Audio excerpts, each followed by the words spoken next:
Did y'all see that live countdown that Marvel did? In the hours leading up to this show premiering, Marvel hosted this live countdown full of awkward pre-recorded videos of the cast just randomly coming in and being like, hey guys, watch the show. That's some pretty funny marketing right there. But now we are back in it, so spoiler alert. I'm gonna be talking about what happens in this premiere episode. So if you haven't watched it yet, you should turn away. Unless you don't care, in which case, hello, welcome. I really appreciate you watching. Alright, now let's get into this.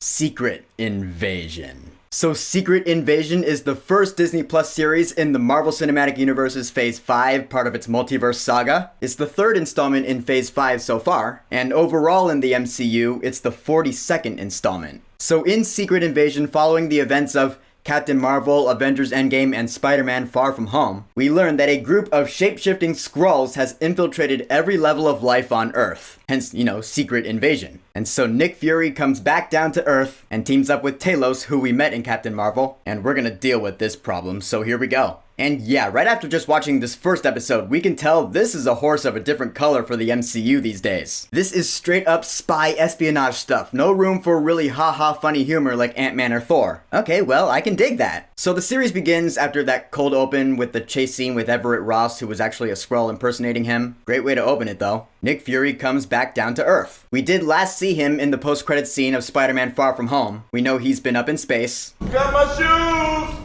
And now, thanks to the Marvels trailer, we know where he's been. He's been on this Saber space station. Apparently up there, he's been putting together Earth's most defensive defense system or something. But he has been noticeably MIA since the blip. And so he finally comes back down after being summoned by Maria Hill, Kobe Smulders coming back to play her, per Talos' request. Talos once again played by Ben Mendelsohn. And man, yeah, I will say, Nick Fury really is different now. I mean, not only is he rocking a new look, with the beanie and no eye patch and the full beard, kinda makes him look homeless, not gonna lie, but he is acting kinda different too. He walks with a limp, and he does explain later in the bar with Maria Hill that he did leave Earth due to a crisis of faith, which I do kind of understand. Like after the whole Infinity War Endgame shit went down, I'm sure Nick Fury was like, oh yeah, the Avengers are not the team I put together back in the day. They done goofed, they fucked up, so I'm out. I need a break from this rock. I get it. But now he's back because he is the only one who really understands the Skrulls, you know? He's known them for around 30 years. Hopefully he can fix this problem. We learned that Soren, who was Talos' wife, is dead. That really sucks for Talos. And we learned that she died at the hands of this Skrull rebellion. I'm sure it was a noble sacrifice. In the scene where Nick Fury finally meets back up with Talos, we learned that he was exiled from the Skrull Council. Because you remember in my video where I was talking about one of the trailers, I was like, he's still the leader of the Skrulls, right? Because that's what he was in Captain Marvel. Well, I guess he's not anymore. The official Skrull Council is pretty pissed at the human race, and more specifically Nick Fury, since I guess in the 30 years he's known them, he never fulfilled his promise to find them a new home. Which I will say is kind of messed up, Fury. I'll be honest. I mean, come on, you had 30 years. That's no short amount of time. And so I guess Talos sided with Fury and therefore got kicked off the council. And we learned that Talos' daughter, whose name is pronounced Gaia, played by Emilia Clarke, yeah, she took the side of the council. She's gonna be an antagonist in this show. Alright, cool. Well, I'm looking forward to seeing more of her connection with Talos. We had that feeling of betrayal where like, oh my god, you're my daughter, but you betrayed me. That's a good moral conflict to have in a Marvel show like this. And this Skrull rebellion, I'm gonna call it, is being led by Gravik, played by Kingsley Ben-Adir.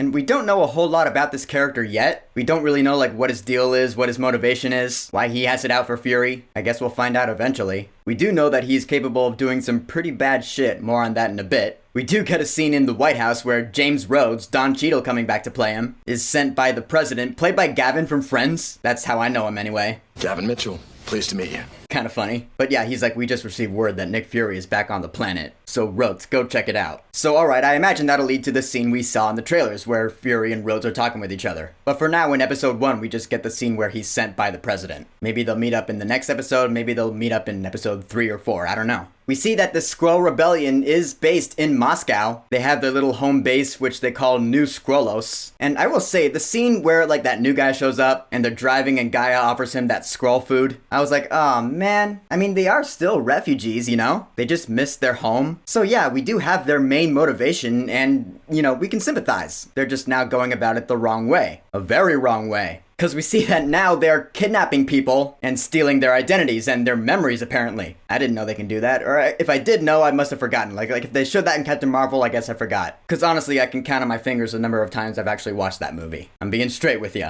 But yeah, identity theft. Not cool. I am impressed by the length of this episode, I will say. It's about 55 minutes long. Great length to kickstart a new series. I just kind of hope now that the rest of the episodes aren't like 40 or 30 minutes long, you know? Because a lot of stuff happens in this episode. I imagine this series is going to get very involved and convoluted, you know, with all the spy and espionage kind of stuff. If we get some long runtimes in all these episodes, that would really add to this show being something else for the MCU, something different. Or at least a refreshing change of pace for the multiverse saga. I do like the scene where Talos meets up with his daughter, because you can instantly tell that there is a connection there. They have an emotional connection, being father and daughter and all. She even reveals the plans to him, and even though we do learn that she is acting as bait in this scene, I feel like she'll eventually come around, you know? I mean, you can see in her face that she does feel kind of bad about this. She did cry upon learning that her mother died. So for now, she's definitely on the side of the bad guys. I'm not arguing that right now, but yeah, I'm pretty sure eventually, at some point down the line, she will come around. But not today, because this premiere episode ends at the big Unity Day festival and the bombs go off. Yeah, the Skrulls are posing as this Americans Against Russia group, basically using that as a cover for themselves. And so these bombs go off and I'm like, oh crap. This is gonna catalyze a war now between America and Russia. That's not good. Revitalizing the Cold War, yeah, that's just a bad day. So now we have a pretty big problem to deal with. And to add insult to injury, Maria Hill is fatally gut shot. And the last shot in this episode is of her body and it's pulling out and I'm like,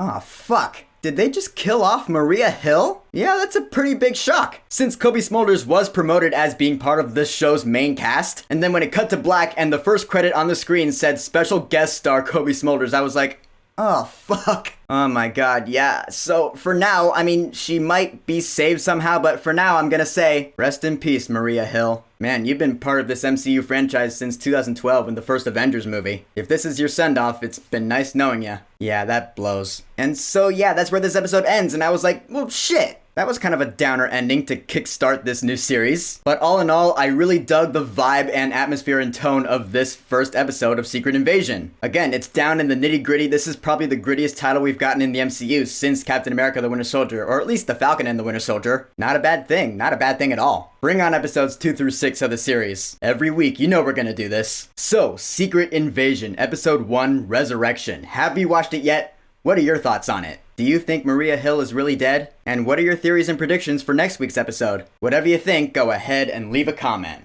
And of course, thank you for subscribing. Peace!